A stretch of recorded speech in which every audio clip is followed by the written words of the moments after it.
اعوذ باللہ من الشیطان الرجیم بسم اللہ الرحمن الرحیم۔ سامعین ذی وقار، یہ کاشان بصیرت آڈیو بک سلیکشن ہے اور جس کتاب کا آپ سماعت فرما رہے ہیں اس کا نام ہے پیام نور، علامہ عارف حسین الحسینی شہید کے اخلاق درست پر مشتمل ہے، اور آج اس سلسلے کا چوتھا درس۔ فرماتے ہیں کہ اخلاق کے موضوع پر شہید حسینی کا چوتھا درس۔ بسم اللہ الرحمن الرحیم۔ یا ایھا الانسان انک کادح الی ربک کدحا فملاقیہ، سورہ انشقاق آیت نمبر 6۔ اخلاق میں موضوع انسان ہے، اور آج ہم یہ جاننے کی کوشش کریں گے کہ انسان کیا ہے۔ انسان مرکب ہے دو اجزاء کا، ایک یہ ظاہری جسم اور یہ دوسری چیز ہے جس کے متعلق قرآن مجید میں 4 تعبیریں آئی ہیں۔ کبھی نفس استعمال ہوا ہے تو کبھی قلب، کبھی روح اور کبھی عقل۔ بس انسان مرکب ہے جسم اور ساتھ ایک ایسی چیز کا جو جسم نہیں رکھتی، اگرچہ موجود چیز ہے لیکن اسے حواس خمسہ کے ذریعے درک نہیں کیا جا سکتا۔ اور یہ بھی میں نے عرض کیا کہ جو طریقہ اخلاق کا ہے اور جس پر ہمیں چلنا چاہیے وہ طریقہ انبیاء اور معصومین علیہ السلام ہے۔ ان کے علاوہ اور جو بھی طریقے ہیں وہ بہرحال غلطیوں سے خالی نہیں ہے، جبکہ یہ وہ راستہ ہے جو غلطیوں سے بھی محفوظ ہے اور عمومیت بھی رکھتا ہے، لہٰذا ہمیں اسی پر چلنا چاہیے۔ اور یہ کہ انسان مرکب ہے، اس سلسلے میں بھی ہم قرآن کی طرف رجوع کریں گے۔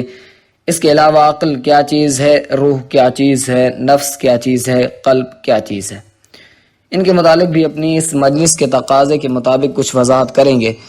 پہلے ہم آتے ہیں نفس کی طرف۔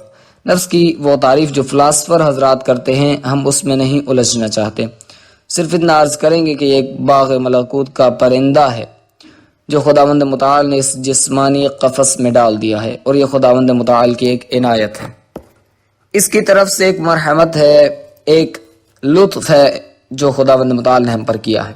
اور انسان کی انسانیت بھی یہی ہے۔ انسان کی انسانیت جسم میں نہیں ہے، بلکہ انسان کی انسانیت اس چیز میں ہے جو ملائے اعلیٰ یا عالم ملکوت سے یہاں پر بھیج دی گئی۔ یہ نفس جس کے متعلق قرآن میں ذکر کیا گیا ہے، اس کے مراحل ہیں، قسمیں نہیں کہ ہم کہیں نفس کی 2 قسمیں ہیں یا 4 قسمیں، ایسا نہیں ہے، بلکہ نفس کی فقط ایک ہی قسم ہے اور اس کے مختلف مراحل ہیں۔ قرآن مجید کی تعبیر میں نفس کا ایک مرحلہ نفس امارہ ہے۔ بسم اللہ الرحمن الرحیم۔ وما ابرئ نفسی ان النفس لامارۃ بالسوء الا ما رحم ربی، سورہ یوسف آیت نمبر 53 میں ارشاد ہوا۔ حضرت یوسف علیہ نبینا علیہ السلام فرماتے ہیں ما ابرئ نفسی، کہ میں اپنے نفس کو بری نہیں کرتا، ان النفس لامارۃ بالسوء، بے شک یہ نفس انسان کو زیادہ برائی کی طرف بلاتا ہے، زیادہ گناہ کی طرف امر کرتا ہے، الا ما رحم ربی، صرف وہ لوگ اس سے مستثنا ہیں جن پر میرے رب کا رحم و کرم ہو۔ بنابراین پہلا مرحلہ نفس کا نفس امارہ ہے۔ یہ بھی آپ کو جاننا چاہیے کہ انسان جیسا کہ سورہ غتین میں ہے، بسم اللہ الرحمن الرحیم، والتین والزیتون وطور سینین وهذا البلد الامین لقد خلقنا الانسان فی احسن تقویم ثم رددناہ اسفل سافلین، یعنی خداوند متعال فرماتا ہے کہ میں نے انسان کو کس طرح خلق کیا، بہترین تقویم میں، لیکن یہ انسان پھر کیا کرتا ہے، اسفل سافلین، جو سب سے پست مقام ہے اس کی طرف چلا جاتا ہے۔ لقد خلقنا الانسان فی احسن تقویم، کہ میں نے اس انسان کو بہترین تقویم میں خلق کیا، یعنی تقویم کے لحاظ سے، قوام کے لحاظ سے جو چیز اس کے لیے ضروری ہے وہ میں نے اسے دی۔ اس کا مطلب یہ نہیں کہ اس کے 2 پیر ہیں اور مستقیم القامہ ہے، نہیں، اس لحاظ سے نہیں، یعنی شکل و صورت کے لحاظ سے نہیں، ورنہ حیوانات میں بھی آپ کوئی ایسی چیز پیدا کر سکتے ہیں جو انسان سے بھی زیادہ خوبصورت ہو، لیکن جو چیز خدا نے انسان کو دی ہے وہ ادراک اور عقل ہے۔ یہ چیزیں ایسی ہیں جو دوسرے جانوروں یا حیوانات میں نہیں ہے، لیکن یہ انسان پھر بھی کیا کرتا ہے، اسفل سافلین تک جاتا ہے۔ دیکھیں یہاں ہم اس طرح تعبیر کرتے ہیں کہ کبھی انسان بلندی کی طرف جاتا ہے اور کبھی پستی کی طرف جاتا ہے۔ فرض کریں آپ کا ایک گھر ہے، اس گھر میں آپ نے تہخانہ بنایا ہے، اس تہخانے میں اگر آپ جائیں تو اسے عربی میں درک کہیں گے، فی درک اسفل، نیچے جانے کو کہا جاتا ہے۔ انسان کبھی بلندی کی طرف جاتا ہے اور کبھی نشیب کی طرف۔ جو شخص نشیب کی طرف جاتا ہے ایک ہی دفعہ میں نہیں جاتا، یا جو شخص بلندی کی طرف جاتا ہے ایک ہی دفعہ میں پرواز نہیں کرتا، بلکہ یہ مراحل طے کرتا ہوا آخری بلندی تک اوپر جاتا ہے، اور نیچے جانے والا بھی آہستہ آہستہ نیچے جاتا ہے۔ اب ہمیں یہ دیکھنا ہے کہ ہم جب نشیب کی طرف جاتے ہیں تو ہماری ابتدا کہاں سے ہوتی ہے. ہماری ابتدا یہی نفس امارہ ہے. اگر ہم نے نفس امارہ کی طرف توجہ نہ کی تو یہ ہمیں نشیب کی طرف لے جائے گا. اب جس انسان میں نفس زندہ ہے، اگر اس نے اس کی طرف توجہ نہ دی تو انسان کی نشیب کی طرف ابتدا یہاں سے ہو جاتی ہے. یہاں ایک واقعہ ذہن میں آتا ہے کہ ایک بندے خدا جس کی داڑھی سفید ہو چکی تھی، ایک رات اس نے سوچا کہ میں آخر کب تک خدا کی معصیت میں مبتلا رہوں گا، کب تک یہ گناہ کرتا رہوں گا. اب تو مجھے توبہ کر لینی چاہیے. میری داڑھی سفید ہو گئی ہے، اب کل پرسوں مجھے قبر میں جانا ہے، چلو توبہ ہی کر لوں. بہرحال اس نے توبہ کر لی، مگر مسئلہ یہاں یہ ہے کہ جب آپ نے شروع سے نفس کی طرف توجہ نہیں دی ہے تو پھر آپ اگر توبہ کریں بھی تو کوئی فائدہ نہیں. خیر، توبہ کرنے کے بعد اس شخص نے تو نماز شب پڑھنا شروع کر دی. نماز صبح بھی پڑھی. اس کے بعد کہا چلو تھوڑی دیر کے لیے قبرستان جاتا ہوں تاکہ مجھے کچھ عبرت حاصل ہو، درس حاصل ہو. وہ قبرستان چلا گیا، وہاں فاتحہ پڑھی. اس کے بعد جب واپس آنے لگا تو شہر میں داخل ہوتے ہی دیکھا کہ ایک دیہاتی نے اپنے باغ سے تازہ انگور لا کر دکان کے سامنے رکھے ہیں.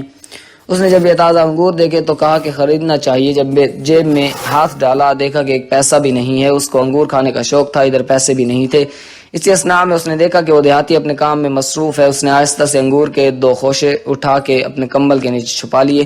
جب وہ جانے لگا تو دیہاتی متوجہ ہو گیا اور اس کے پیچھے بھاگا. اس کا کمبل اٹھا کر اس کے نیچے سے جو انگور تھے وہ اس نے چھین لیے اور کہا کہ تمہیں شرم نہیں آتی؟ ہم نے اتنی زحمت کی اور تم چوری کر کے لے جا رہے ہو.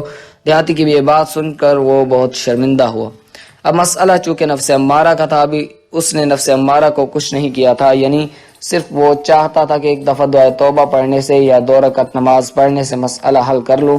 خیر آگے چلا تو دیکھا کہ ایک غلام ہے جس نے ہو سکتا ہے رات بھر اپنے مالک کے گھر کی پاسبانی کی ہو.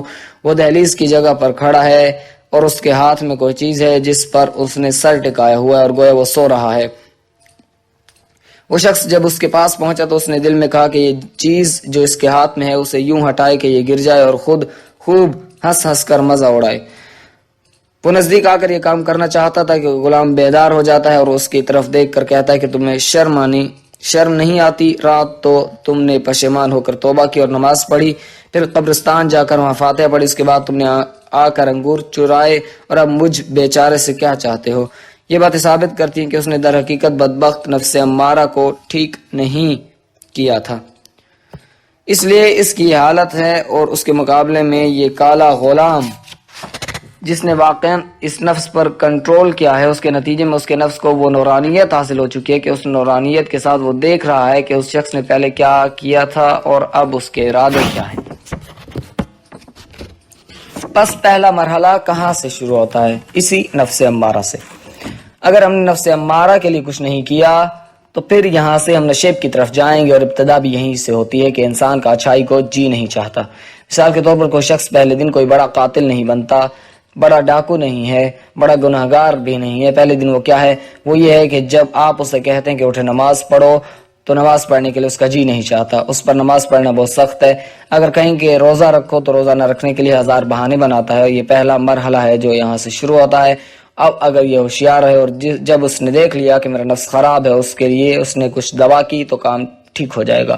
لیکن اگر اس نے غفلت برتی پھر یہ آگے بڑھے گا. مثلا فرض کیجئے کہ میں نے کسی کی غیبت کی. اب یہاں پر یہ مسئلہ چھوٹا سا ہے، لیکن میں اگر اس پر پشیمان ہو گیا اور فوراً واپس لوٹ گیا تو ٹھیک ہے، وگرنہ آج اس غیبت پر پشیمان نہ ہوا تو پھر آگے دوسرا مرحلہ آئے گا، اس کے بعد تیسرا اور پھر آخر میں یہ مجھے وہاں تک پہنچائے گا جس کے متعلق قرآن کی تعبیر ہے. سورہ بقرہ آیت نمبر 7، بسم اللہ الرحمن الرحیم، ختم اللہ علی قلوبہم.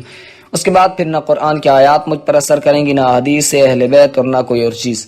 بنابراین ہمیں اسی جگہ پر توجہ دینی چاہیے جہاں سے پہلا مرحلہ شروع ہوتا ہے. احادیث میں بھی ہے کہ جب بندہ مومن گناہ کرتا ہے تو اس کے دل میں ایک سیاہی آ جاتی ہے، یعنی اس کے دل میں جو نورانیت ہے اس نورانیت میں ایک سیاہ دبا آ جاتا ہے. اب اگر وہ توبہ کرے تو سیاہی کا وہ دبا ختم ہو جائے گا. اگر اس نے توبہ نہیں کی اور مزید گناہ کرتا رہا تو پھر وہ سیاہ دبا بڑھتا رہے گا یہاں تک کہ اس کے دل کی نورانیت سیاہی میں بدل جائے گی. اس کے بعد یہ کچھ نہیں دیکھے گا، یعنی پھر یہ نہیں دیکھے گا کہ یہ حق ہے کہ اس کی پیروی کرے اور یہ باطل ہے کہ اس سے اجتناب کرے. بس ہمیں اسی مرحلہ پر توجہ کرنی چاہیے. جس طرح کینسر کا مرض ہے یا دوسرے مہلک قسم کے مرض ہیں، اگر ابتدا میں آپ نے ان کا علاج نہ کیا تو آپ ابتدائی مراحل میں علاج نہ کرنے کی وجہ سے مرض سے تباہ ہو جائیں گے. نفس کا دوسرا مرحلہ نفس لوامہ ہے۔ بسم اللہ الرحمن الرحیم۔ لا اقسم بیوم القیامت ولا اقسم بنفس اللوامہ، قیامت 1 اور 2 نمبر آیت۔ لا اقسم، میں قسم کھاتا ہوں، کس چیز کی قسم کھاتا ہوں؟ قیامت کی، میں قسم کھاتا ہوں قیامت کی۔ ولا اقسم بالنفس اللوامہ، اور میں قسم کھاتا ہوں نفس لوامہ کی۔ لا اقسم بیوم القیامت ولا اقسم بنفس اللوامہ، یعنی میں قسم کھاتا ہوں قیامت کے دن کی، اور قسم کھاتا ہوں اس نفس کی جو لوامہ ہے، یعنی بہت زیادہ ملامت کرنے والا ہے۔ اس سے اگلی آیت، ایحسب الانسان ان لن نجمع عظامہ، کیا انسان گمان کرتا ہے کہ ہم اس کی ہڈیوں کو جمع نہیں کریں گے؟ یعنی جو مر چکا ہے، قبرستان میں اس کی ہڈیاں منتشر پڑی ہیں، آیا ان کو ہم جمع نہیں کریں گے؟ اگلی آیت کے بلا قادرین علی ان نسوی بنانا، ہاں ہم یہ قدرت رکھتے ہیں کہ ان کی انگلیوں کے سروں کو بنائیں، یعنی یہ انسان جس کے اعضاء سب منتشر ہیں، یہ خیال نہ کرے کہ دوبارہ زندہ نہیں ہو سکتا، ہم اس کو دوبارہ زندہ کریں گے اور پھر ہم اس سے سوال و جواب کریں گے کہ تم نے زندگی کیسے گزاری۔ نفس امارہ نفس کے لیے ایک بہت بڑی صفت ہے، ایسی صفت کی جو بہت ہی بری ہے، لیکن نفس لوامہ نفس کے لیے ایک اچھی صفت ہے، اس لیے کہ انسان جب ایک گناہ کرتا ہے یا اس سے کوئی برائی سرزد ہو جاتی ہے تو وہ اپنے آپ کو ملامت کرتا ہے، قبل اس کے کہ اس کو دوسرے لوگ ملامت کریں کہ تم نے یہ کیا کیا، خود اپنے آپ کو ملامت کرتا ہے۔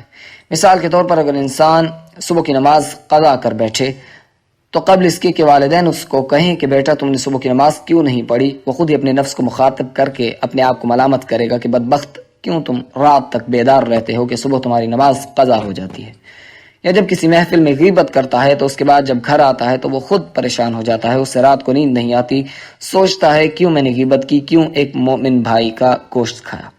حالانکہ خدا نے قرآن میں منع کیا ہے بنابراین نفس لوامہ وہ ہے کہ انسان کو برائی پر ملامت کرے، یعنی یہ وہ حالت ہے کہ انسان کا ضمیر بیدار ہے، انسان کا نفس ابھی تک فاسد نہیں ہوا ہے۔ بنابراین جب اس سے گناہ سرزد ہوتا ہے تو اس کو گناہ سمجھ کر، برائی سمجھ کر خود اس پر بے چین ہوتا ہے، انسان کا نفس ابھی تک فاسد نہیں ہوا۔ لہذا مومن کے لیے حدیث میں جو ایک صفت اور علامت ذکر کی گئی ہے وہ یہ ہے کہ کنز الاعمال صفحہ نمبر 700، من سرته حسنته وساءته سیئته فهو مؤمن، وہ شخص جو اچھے کام کرنے پر خوش ہو اور اگر کوئی برائی، کوئی گناہ اس سے سرزد ہو جائے تو وہ اس پر بے چین ہو، وہ مومن ہے۔ اب آپ دیکھیں، اگر آپ روزہ رکھتے ہیں، مستحب روزہ رکھتے ہیں اور ایک مومن کے ساتھ، ایک غریب آدمی کے ساتھ افطار کرتے ہیں، کہ اچھا کام کرتے ہیں، آیا واقعاً آپ اس کام پر خوشی کا احساس کرتے ہیں؟ اسی طرح اگر آپ نے غیبت کی، اگر آپ نے گناہ انجام دے دیا، اگر آپ نے خدا نخواستہ کسی کا غصب کیا اور اس کے بعد اس پر ناراحت ہیں، آپ کو نیند نہیں آتی، پریشان اور اضطراب کا شکار ہیں، تو آپ کو سمجھ لینا چاہیے کہ آپ کے دل میں ایمان ہے۔ یعنی یہ جو برائی کا آپ کو احساس ہوتا ہے کہ میں نے ایسا کیوں کیا، یہ کون ہے جو آپ سے کہتا ہے کہ آپ نے ایسا کیوں کیا؟ یہ آپ کا نفس لوامہ ہے، قبل اس کے کہ دوسرے لوگ آپ کا محاسبہ کریں، آپ پر مقدمہ چلائیں، یا نفس لوامہ آپ پر مقدمہ چلاتا ہے اور آپ سے سوال و جواب کرتا ہے کہ اے بدبخت، تم نے ایسا کام کیوں کیا؟ تمہیں شرم نہیں آتی کہ یہ کام کرتے ہو؟ پس نفس لوامہ ایک بہترین صفت ہے۔ البتہ بعض افراد جو گناہ زیادہ کرتے ہیں ان کا نفس لوامہ ختم ہو جاتا ہے، لہذا ان کے پاس فقط نفس امارہ رہ جاتا ہے اور صرف گناہوں کی طرف لے جاتا ہے۔ آپ نے دیکھا ہوگا کہ بعض اوقات جو شخص مؤمن ہے اسے چھوٹے سے گناہ پر بھی نفس لوامہ ملامت کرتا ہے۔ مثال کے طور پر آپ کہیں جا رہے تھے، راستے میں آپ کو مومن بھائی آیا، بجائے اس کے کہ آپ اس کے ساتھ ہاتھ ملاتے، آپ نے ہاتھ نہیں ملایا، اب یہ کوئی خاص مسئلہ نہیں ہے، لیکن چونکہ آپ کا نفس لوامہ زندہ ہے، وہ آپ پر ملامت کرتا ہے کہ آخر کیوں آپ نے بے اعتنائی کی، آخر آپ کا مومن بھائی ہے، کم از کم اس سے ہاتھ ملاتے، اس کی احوال پرسی کرتے کہ اسے کوئی تکلیف تو نہیں۔ یا مثال کے طور پر غیبت کا مسئلہ ہے، آپ اگر غیبت کرتے ہیں تو یہ کوئی قتل تو نہیں ہے، لیکن پھر بھی آپ رات بھر پریشان رہتے ہیں کہ کس طریقے سے میں اس مومن بھائی کو راضی کروں، لیکن گناہ اگر بہت بڑا ہو تو وہ مومن تو کیا غیر مومن کا بھی نفس لوامہ اس کو ملامت کرتا ہے۔ مثلا وہ شخص جس نے ہیروشیما پر بم گرایا تھا، اس نے جب امریکہ میں جا کر اخبارات میں پڑھا کہ ایک ہی دن میں ہیروشیما میں میرے بم گرانے سے اتنے ہزار لوگ جس میں بے گناہ بچے تھے، عورتیں تھی، قتل ہوئے، تو اب اس بدبخت کا وہ نفس لوامہ، وہ وجدان، وہ ضمیر بیدار ہوا اور اس پر ملامت کرنے لگا کہ تم نے ایسا کیوں کیا۔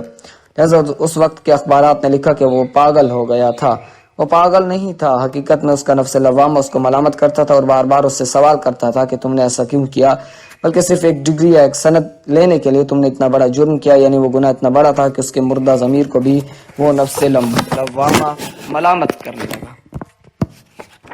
بس گناہ اگر اس حد تک بڑا ہو اور نفس ملامت کرے اور گناہ گار کہے کہ میرا نفس لوامہ زندہ ہے تو وہ اہم نہیں۔ اہم یہ ہے کہ نفس لوامہ انسان کو ایسے چھوٹے چھوٹے گناہ اور خطاؤں پر ملامت کرے جو سنگین نہ ہو، ورنہ اتنے سنگین جرائم پر تو نفس لوامہ بڑے بڑے گناہ گار کو بھی جو نیکی کا نام تک نہیں جانتا کچھ نہ کچھ احساس دلاتا ہے۔ مثلا شام کا رہنے والا ایک بڑا شخص، میں نام نہیں لوں گا، جب مرنے لگا تو کہتا ہے کہ میں نے فلاں فلاں کو کیوں قتل کیا، کیوں فلاں کے قتل کا آرڈر دیا۔ یعنی اس کے گناہ اس قدر سنگین تھے کہ وہ عادی مجرم ہونے کے باوجود موت کے وقت نفس لوامہ اس پر تعزیانے برسانے لگا۔ یہ ہے کہ بڑے جرائم پر نفس لوامہ کا ملامت کرنا اہم نہیں ہے، بلکہ ہمیں ایسا ہونا چاہیے کہ ہماری چھوٹی چھوٹی خطاؤں پر بھی نفس لوامہ ہمیں ملامت کرے کہ تم نے ایسا کیوں کیا اور کیوں ہوش میں نہیں آئے۔ پس نفس لوامہ نفس کی ایک بہترین حالت ہے، اور جن کے دلوں میں یہ نفس موجود ہے وہ خوش قسمت لوگ ہیں، اس لحاظ سے کہ وہ اگر ایک قدم بھی کبھی نشیب کی طرف جائیں تو نفس لوامہ انہیں بیدار کرتا ہے، انہیں گرنے سے اور ہلاکت سے بچا لیتا ہے۔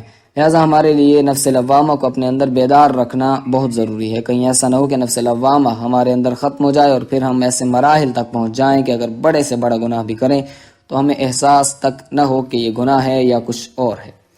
خداوند متعال ہم اور آپ سب کو توفیق عنایت فرمائے کہ ہم نفس امارہ کو کنٹرول کریں اور نفس لوامہ ہمارے دلوں میں، ہمارے سینوں میں زندہ ہو جائے۔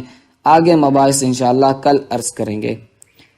سامعین کے سوال: جناب، اسلام میں ہماری فقہ میں گانے بجانے میں جو آلات استعمال ہوتے ہیں ان کا سننا حرام ہے، تو انقلاب اسلامی ایران کے ترانے بھی تو ہیں جن میں موسیقی کے جدید ترین آلات استعمال ہوتے ہیں۔ جواب: دیکھیں، اصل مسئلہ غنا کا ہے کہ غنا اسلام میں حرام ہے، موسیقی حرام ہے۔ اس سلسلے میں امام خمینی مدظل اللہ العالی سے پوچھا گیا تھا، خصوصاً ان ترانوں کے سلسلے میں، تو امام نے جواب دیا تھا کہ وہ ترانے جو انسان کی فکر و عقل کو خاموش نہ کریں اور غافل نہ کریں یا اس کو نشہ نہ دیں بلکہ اس کو حق کی طرف لائیں، جس طرح کہ آپ نے دیکھا کہ حملہ وغیرہ میں جب فوجیوں کے لیے اس قسم کے بینڈ بجائے جاتے ہیں تو ان کی حوصلہ افزائی ہوتی ہے، لہٰذا اس طرح کی موسیقی میں کوئی حرج نہیں۔ امام نے اس طرح جواب دیا تھا۔ لیکن آج کل اس قسم کی کیسٹیں موجود ہیں جن میں ان آلات کے ساتھ مرثیہ خوانی کرتے ہیں، مثلا طبلہ یا ہارمونیم بجاتے ہیں۔ اس قسم کی مرثیہ خوانی سننا حرام ہے یا نہیں، اس پر ہم نے عرض کیا تھا کہ امام خمینی کے فرمان کے مطابق ہر وہ چیز جو آپ کی عقل و فکر کو غافل کر دے، اس کو مدہوش کر دے، آپ کو حق و حقیقت سے بیگانہ کر دے، جس طرح کہ آپ نے عام لوگوں میں سنا ہے کہ انسان اس کے نتیجے میں دنیا و ما فیہا سے غافل ہو جاتا ہے، پھر مثلا عشق اور ان جیسی چیزوں کی وادی میں چلا جاتا ہے، یہ صحیح نہیں ہے۔ مثلا مزید تفصیلات کے رہبر کبیر امام خمینی کے جدید فتاوا جو انہوں نے رحلت سے قبل دیے تھے ان سے رجوع کیا جائے۔ ادارہ۔ اگلا سوال: ایک قطع اراضی جو کہ وقف مقبوضہ مالکان ہے، یعنی فقط مالک کی ضرورت کے لیے وقف ہے، اگر کوئی مالکان کی اجازت کے بغیر اپنا مردہ اس اراضی میں دفن کرتا ہے اور اطلاع کرنے کے باوجود وہ کچھ نہیں کرتے اور نہ خبر لیتے ہیں، تو اب اصل مالک کو کون سا راستہ اختیار کرنا چاہیے؟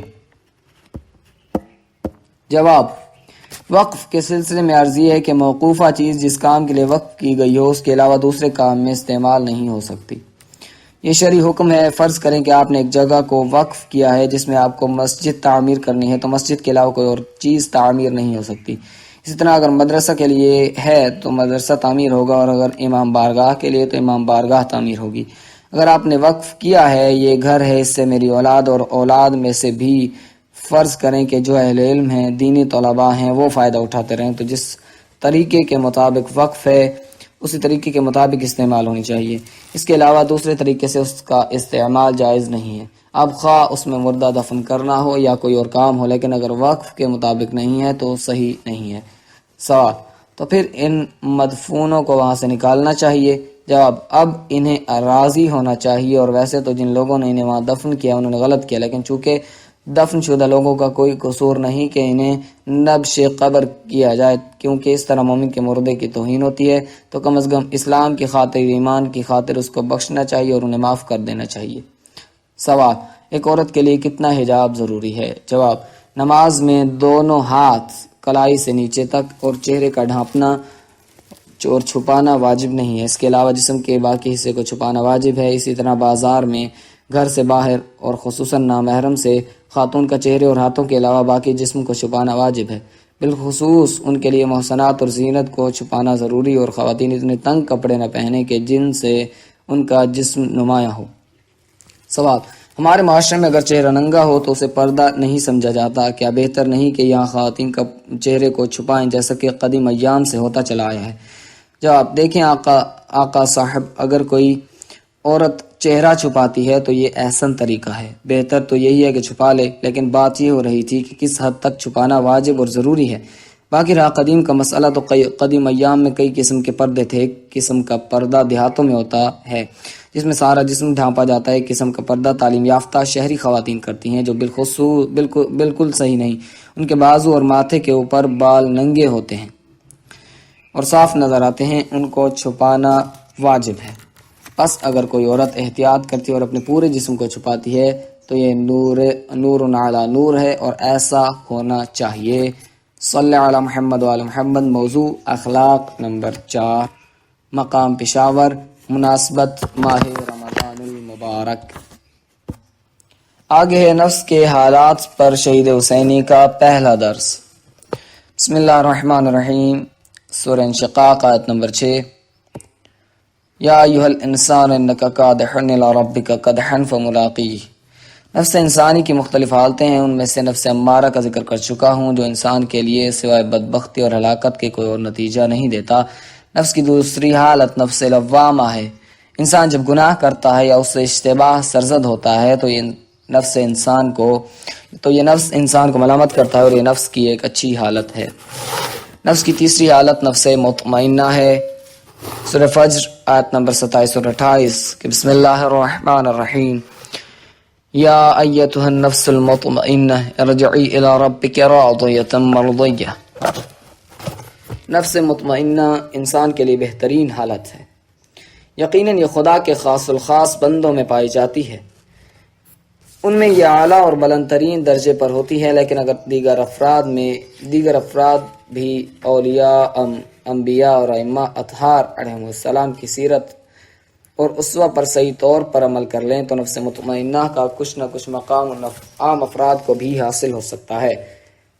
اس کی خصوصیت یہ ہے کہ جب بندے کو یہ حالت حاصل ہوتی ہے تو مشکل اور مصیبت جتنی بھی بڑی اور تکالیف جتنی بھی زیادہ ہوں، ان کے مقابلے میں صاحب نفس مطمئنہ پہاڑ کی طرح اپنی جگہ پر قائم رہتا ہے، اور ان مسائل، مصائب اور مشکلات کے مقابلے میں اس شخص کے اندر نہ تو اضطراب پیدا ہوتا ہے اور نہ ہی اسے کوئی پریشانی لاحق ہوتی ہے۔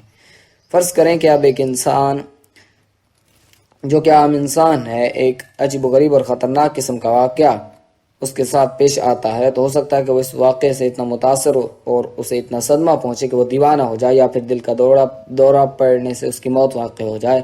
لیکن اگر صاحب نفس مطمئنہ کے لیے اس سے کئی زیادہ مشکلات بھی آ جائیں تو ان کے مقابلے میں مطمئن نظر آتا ہے اور بالکل محسوس نہیں کرتا کہ کچھ ہوا بھی ہے یا نہیں، یعنی صاحب نفس مطمئنہ کا خدا پر ایمان متزلزل نہیں ہوتا۔ اب سوال یہ پیدا ہوتا ہے کہ یہ حالت کس طریقے سے حاصل ہو سکتی ہے؟ اس کا طریقہ خود خدا نے سورہ رعد آیت نمبر 28 میں بتلا دیا کہ بسم اللہ الرحمن الرحیم الا بذکر اللہ تطمئن القلوب، کہ خبردار اگر تم چاہتے ہو کہ تمہارے دلوں کو ایسی خصوصیت حاصل ہو جائے اور تمہارے نفسوں کو اطمینان حاصل ہو جائے تو اس کا راستہ ذکر خدا ہے، جیسا کہ ارشاد رب العزت الا بذکر اللہ تطمئن القلوب، خدا کے ذکر سے قلوب کو اطمینان حاصل ہوتا ہے۔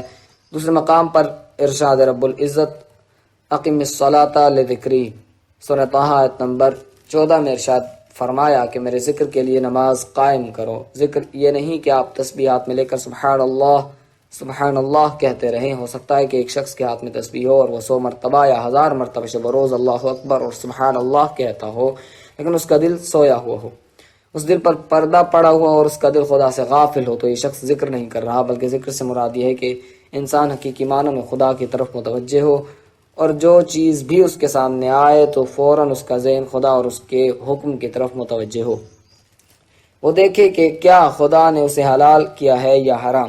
گویا ذکر سے مراد یہ ہے کہ انسان اپنے لیے خدا کو حاضر و ناظر سمجھے، جیسا کہ اس حدیث شریف میں آیا ہے کہ جب امام صادق علیہ الصلوۃ والسلام سے پوچھا گیا کہ علی ماذا بنیت امرک ابن رسول اللہ، اے فرزند رسول صلی اللہ علیہ وآلہ، آپ نے اپنی زندگی کی بنیاد کن اصولوں پر استوار کر رکھی ہے؟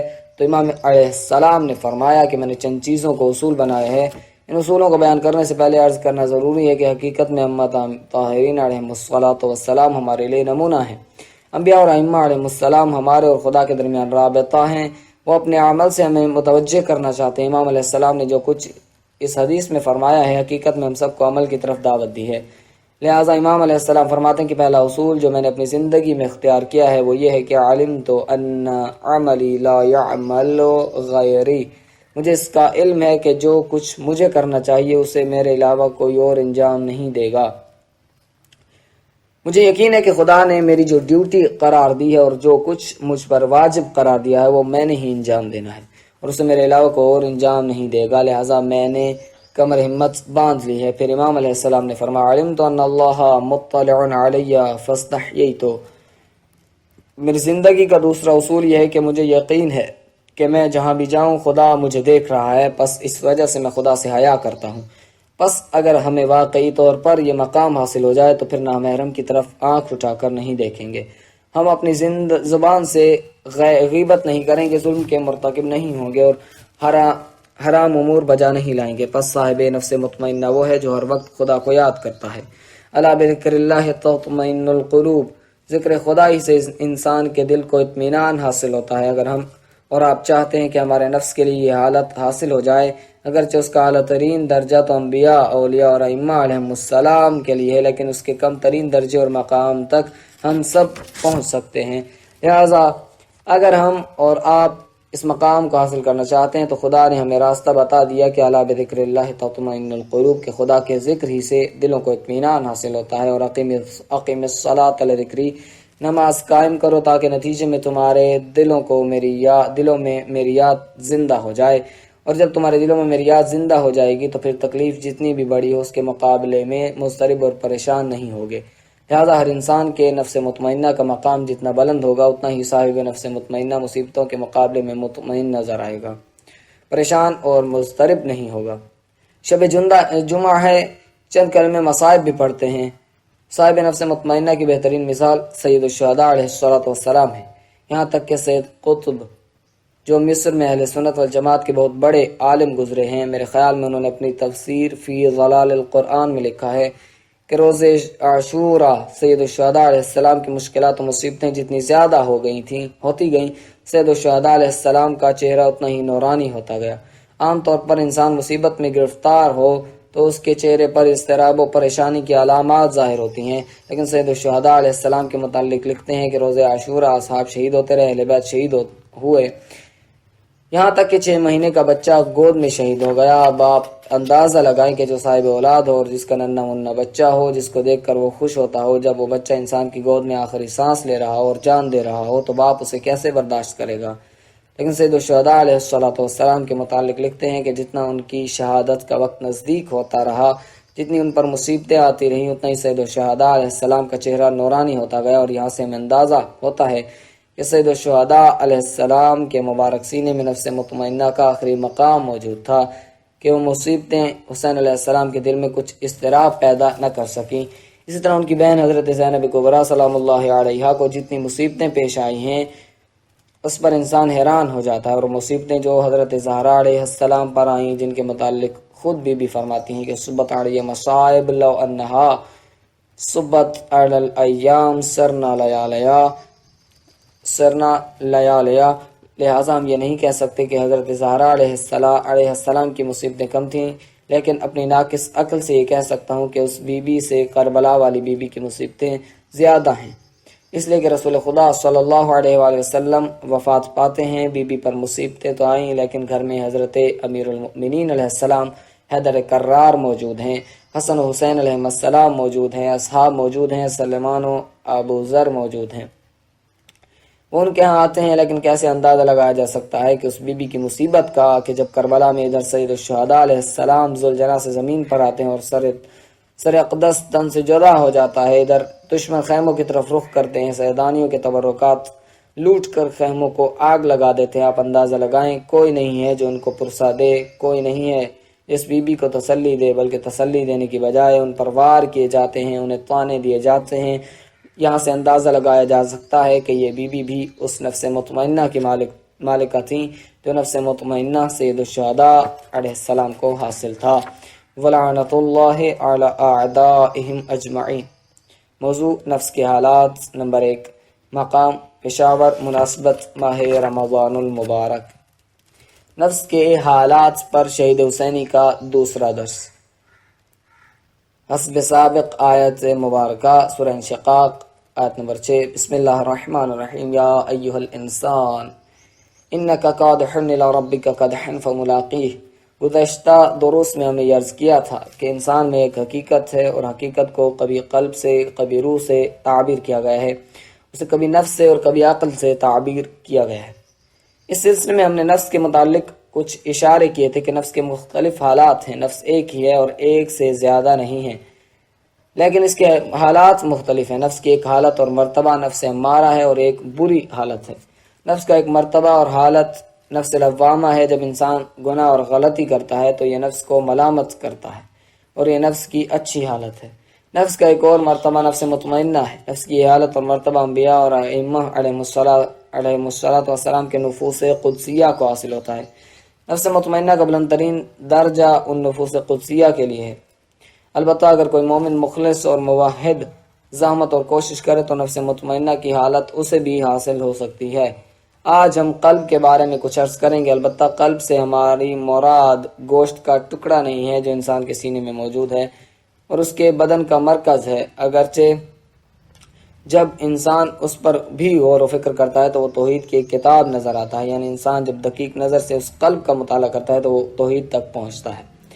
وہ دیکھتا ہے کہ کس طریقے سے خداوند متعال نے اس چیز کو انسان کے اندر پیدا کیا ہے۔ بہرحال ہم اس لحاظ سے اس پر بحث نہیں کرتے، اس پر ہم ایک اور لحاظ سے گفتگو کرتے ہیں، اور وہ یہ ہے کہ قلب مادی جسم سے ماورا ایک اور معنی رکھتا ہے جسے حواس خمسہ سے محسوس اور ادراک نہیں کیا جا سکتا۔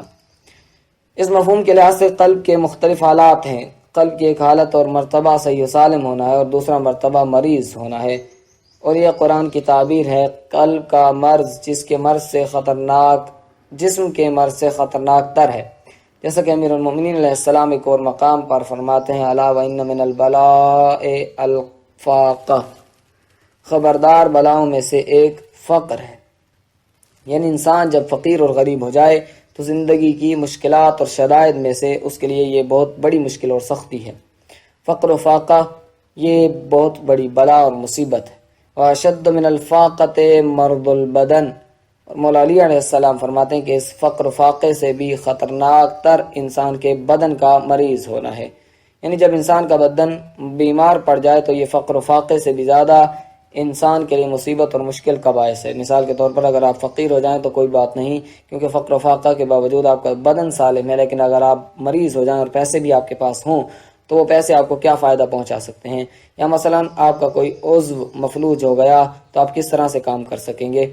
اور مولا علی علیہ السلام مزید فرماتے ہیں کہ وَأَشَدُّ مِن مَرَضِ الْبَدَنِ مَرْضُ الْقَلْبِ، نہج البلاغہ کلمات کے ساتھ 388 نمبر۔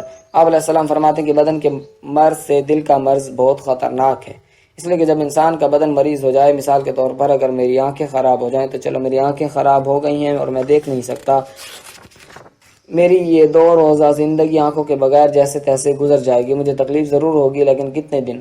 2 دن۔ اب جب میں مر جاؤں گا تو میری آنکھوں کا تو کوئی مسئلہ نہیں ہوگا، اور اسی طرح جسم کے دوسرے اعضاء و جوارح کا مسئلہ ہے۔ اسی دنیا میں اگر یہ مریض بھی ہو جائیں تو اس دنیا میں کچھ مشکلات پیش آئیں گی، لیکن مرنے کے بعد وہ شخص جس کی دنیا میں آنکھیں ٹھیک تھیں اور وہ جس کی آنکھیں نہیں تھیں برابر ہیں، لیکن اگر قلب مریض ہو جائے تو وہ اس مرض کا نقصان ہمیشہ ہمیشہ کے لیے ہوگا۔ قبر میں انسان کے لیے مسئلہ بنے گا، برزخ میں بھی اور پھر قیامت میں بھی مسئلہ ہوگا، اور خدا نخواستہ اگر قلب انسان مریض ہو جائے تو وہ بڑے ہمیشہ ہمیشہ کے لیے جہنم میں رہے گا۔ اب آپ بتائیں، بدن کے مرض سے آپ کے لیے زندگی میں مشکلات ہوں گی، لیکن قلب کے مرض سے آپ ہمیشہ ہمیشہ کے لیے تکلیف میں مبتلا رہیں گے، پس کون سا مرض زیادہ خطرناک ہے، قلب کا یا بدن کا؟ اب جب ہم یہ کہتے ہیں کہ دل کا مرض تو اس سے مراد جسمانی دل نہیں ہے، بلکہ ہماری مراد وہ دل ہے جو محبت الہی ہے اور عطیہ الہی ہے، اور وہ جسم نہیں رکھتا، یعنی وہ مادہ نہیں ہے کہ آپ اسے لمس کر سکیں، لیکن وہ موجود ہے، جسے فلاسفے کی اصطلاح میں مجرد کہتے ہیں۔ ہم اس دل کی بات کرتے ہیں کہ یہ اگر مریض ہو جائے تو وہ انسان کے لیے بہت خطرناک ہے۔ اس گوشت والے ٹکڑے کی نسبت جب وہ مریض ہو جائے، ایک اور مقام پر امیر المؤمنین علیہ السلام فرماتے ہیں کہ فَإِنَّ تَقْوَى اللَّهِ دَوَاءُ دَاءِ قُلُوبِكُمْ، جب تمہارے دل مریض ہو جاتے ہیں تو یہ تقوی الہی ان کے لیے دوا ہے، لہٰذا آپ ڈاکٹر کے پاس مت جائیں، کوئی ڈاکٹر آپ کو اس کا نسخہ نہیں دے سکتا، یہ صرف تقوی ہے جو مریض دلوں کی دوا ہے۔ اس طرح جب ہم آیت قرآنی کو دیکھتے ہیں تو قرآن کا ارشاد ہوتا ہے، سورہ اسراء نمبر 82، بسم اللہ الرحمن الرحیم، وَنُنَزِّلُ مِنَ الْقُرْآنِ مَا هُوَ شِفَاءٌ وَرَحْمَةٌ لِّلْمُؤْمِنِينَ وَلَا يَزِيدُ الظَّالِمِينَ إِلَّا خَسَارًا۔ خداوند متعال قرآن کے متعلق فرماتا ہے کہ یہ قرآن شفا اور رحمت ہے، کس لیے؟ مومنوں کے لیے، یعنی اگر مومن کے دل میں مرض پیدا ہو جائے تو اس کے لیے شفا قرآن ہے، لیکن یہ قرآن ان لوگوں کے لیے جو صاحب دین نہیں ہے اور جو مریض ہے، نہ صرف شفا نہیں ہے بلکہ ان کے لیے اور بھی خطرناک ہو سکتا ہے اور زیادہ نقصان دہ ہو سکتا ہے۔ الغرض عرض کرنے کا مقصد یہ ہے کہ ایک مرض قلبی ہے اور ایک مرض بدنی۔ مرض قلبی زیادہ خطرناک ہے، اور جب یہ انسان اس مرض قلبی میں مبتلا ہو جائے تو پھر اس کا علاج کوئی طبیب یا ڈاکٹر نہیں کر سکتا، پھر آپ کو قرآن اور اہل بیت کی طرف سے پہنچنے والی احادیث اور دعاؤں کی طرف رجوع کرنا پڑے گا۔ قلب کی مرض کا علاج قرآن اور ائمہ علیہم السلام کی احادیث ہیں۔ اب مسئلہ یہ پیش آتا ہے کہ ہم کہاں سے سمجھیں کہ ہم مریض ہیں یا نہیں؟ جب انسان کا جسم مریض ہوتا ہے تو انسانی جسم کے نظم میں اختلال پیدا ہو جاتا ہے۔ مثال کے طور پر جب معدہ مریض ہو جائے تو صحیح طور پر غذا ہضم نہیں کرتا، یا گردے کا مرض ہو جائے تو انسان کو درد محسوس ہوتا ہے۔ اب میں کہاں سے سمجھوں کہ میرا دل مریض ہے یا نہیں؟ اس کے لیے بھی علامات ہیں۔ اس کی ایک علامت یہ ہے کہ کوئی بھی اچھا کام اگر آپ کریں تو آپ اپنے دل کے سامنے پیش کریں، اگر آپ کے دل نے اسے قبول کیا اور اس کا استقبال کیا تو آپ کو سمجھ لینا چاہیے کہ آپ کا دل صحیح ہے، اور اگر آپ کوئی اچھا کام دل کے سامنے رکھیں اور دل اس سے ادھر ادھر بھاگتا ہے اور اس سے نفرت کرتا ہے تو آپ کو سمجھنا چاہیے کہ آپ کا دل مریض ہے۔ مثال کے طور پر نماز، روزہ، خمس، زکوٰۃ، غریبوں کی مدد کرنا، امر بالمعروف و نہی عن المنکر، اچھے اور نیک کام ہے۔ آپ مشاہدہ کریں کہ واقعاً آپ کا دل انہیں کرنے کو چاہتا ہے یا نہیں۔ مثلا آپ ایک دکاندار ہیں، آپ دکانداری بھی کرتے ہیں لیکن ساتھ ساتھ آپ آسمان کی طرف بھی نگاہ کرتے ہیں یا گھڑی کی طرف بھی دیکھتے ہیں کہ کہیں مغرب کا وقت نہ ہو جائے یا زوال کا وقت نہ ہو جائے۔ لہٰذا جب دیکھتے ہیں کہ 12:30 بج گئے ہیں تو آپ کاروبار چھوڑ کر فوراً نماز کے لیے چلے جاتے ہیں۔ یہ بات آپ کے صحیح و سالم ہونے کی علامت ہے۔ اس کے برعکس اگر آپ نماز کو اہمیت نہیں دیتے، آپ بیٹھے رہتے ہیں یہاں تک کہ جب سورج غروب ہونے لگتا ہے اور آپ نماز کے لیے اٹھتے ہیں تو آپ کو جان لینا چاہیے کہ آپ کے دل میں کچھ نہ کچھ مرض ہے۔ اسی طرح روزے اور دوسرے اعمال کے ساتھ آپ کا اس طرح کا سلوک آپ کے مریض ہونے کی علامت ہے۔ جب آپ سے کوئی کہے کہ بندے خدا حج پر جاؤ، حج آپ پر واجب ہے، آپ کہیں کہ بابا جائیں گے، ابھی تو میں جوان ہوں، ابھی کچھ اور گناہ کر لوں، بعد میں ایک ہی مرتبہ زیارت امام حسین علیہ السلام کے لیے کربلا جاؤں گا اور امام رضا علیہ السلام کی زیارت کے لیے بھی جاؤں گا اور ایک ہی مرتبہ توبہ کر لوں گا۔ اب اگر اس بندے خدا کو یہ پتہ نہیں کہ اس وقت تک میں زندہ رہوں گا یا نہیں، ہو سکتا ہے کہ میں یہاں سے حج کے لیے روانہ ہو جاؤں اور راستے میں ایکسیڈنٹ ہو جائے، کیا پتہ ہے۔ بنابراین اگر کوئی اس قسم کی باتیں کرتا ہے، واجبات کو اہمیت نہیں دیتا اور واجبات سے کتراتا ہے تو اسے سمجھنا چاہیے کہ اس کا دل مریض ہے۔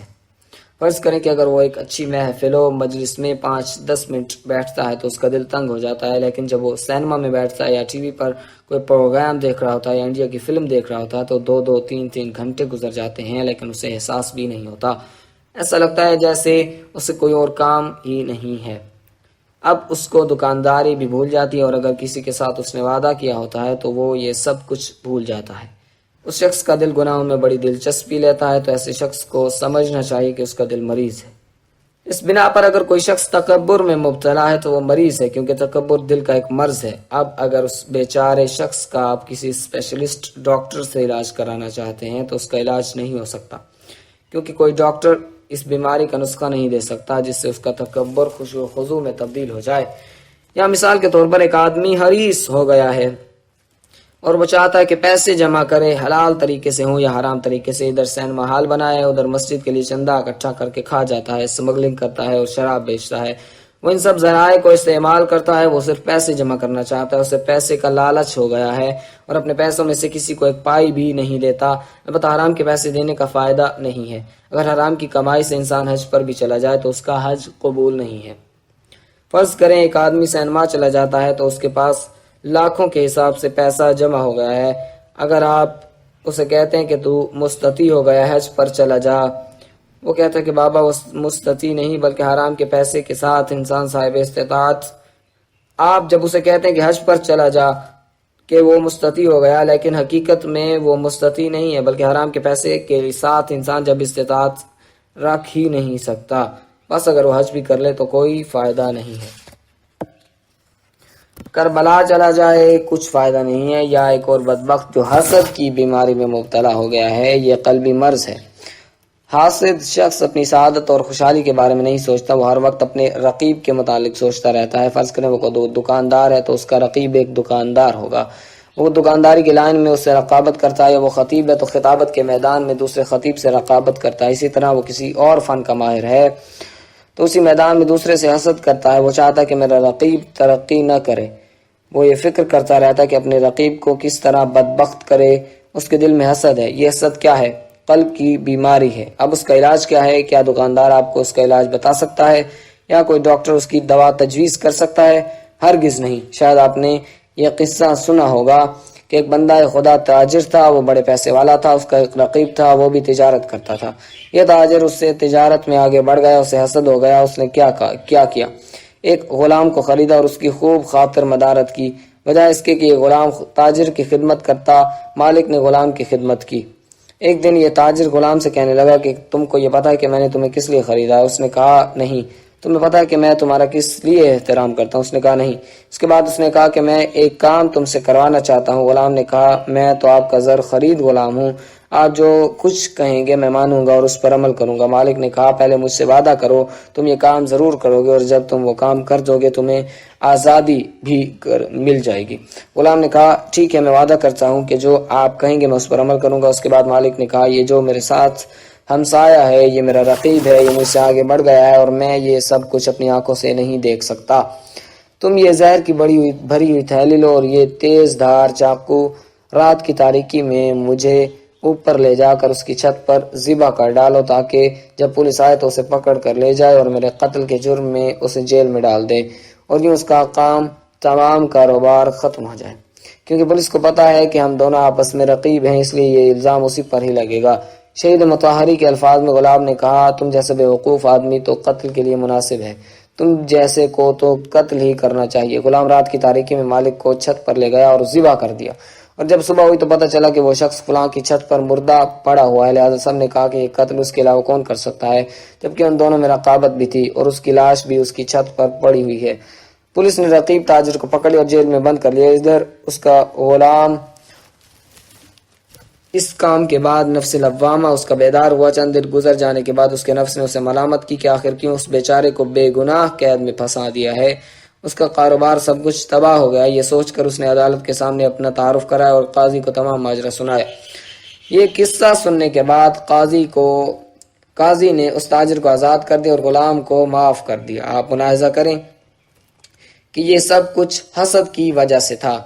یہ حسد جب کسی میں پیدا ہو جاتا ہے تو پھر یہ دل کا ایک مرض ہے۔ اس کا علاج دنیاوی دواؤں کے ذریعے سے نہیں ہو سکتا، بلکہ اس کا علاج دینی لحاظ سے، نفسیاتی لحاظ سے، معنوی اور روحانی لحاظ سے کیا جائے، یعنی حقیقت میں اسے سمجھایا جائے کہ یہ جو کچھ حسد کرتے ہو اس کے یہ نقصانات ہیں۔ والسلام علیکم ورحمۃ اللہ وبرکاتہ۔ اس درس کا بقیہ حصہ انشاءاللہ اگلی ریکارڈنگ میں۔